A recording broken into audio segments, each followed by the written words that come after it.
today we're going to do a back stitch, and I'm going to show you using a really simple technique, which is a child's toy, has all the dots in it, and a thread with an inglet on it.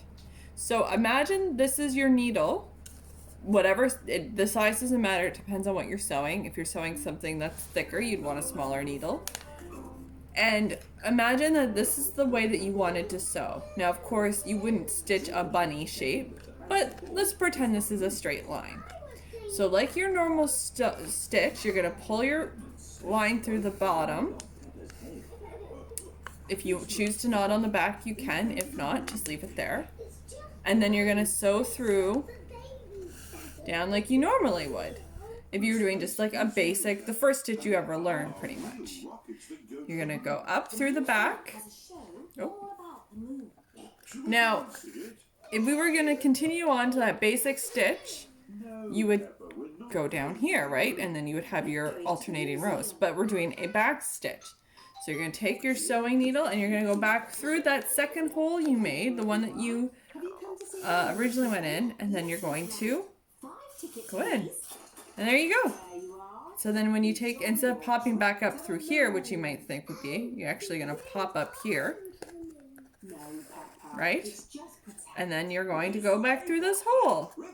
And the idea is that you're back stitching. So you're instead of moving forward, you're always moving back.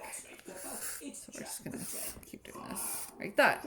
Now, so your top is going to look like this. This is a nice stitch. The back will always look a little bit messy, but that's okay.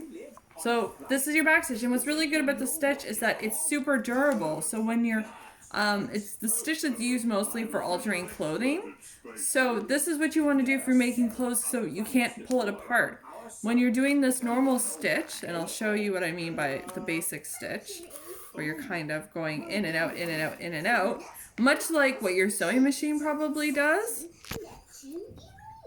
you don't get that added strength of going back to reinforce it. So when you do stitches like this and you go to pull it apart, the thread starts to pull. So that's how you do a back stitch. And I think everyone should do it because that's a stitch you use to make clothing and to mend clothing. It's really easy.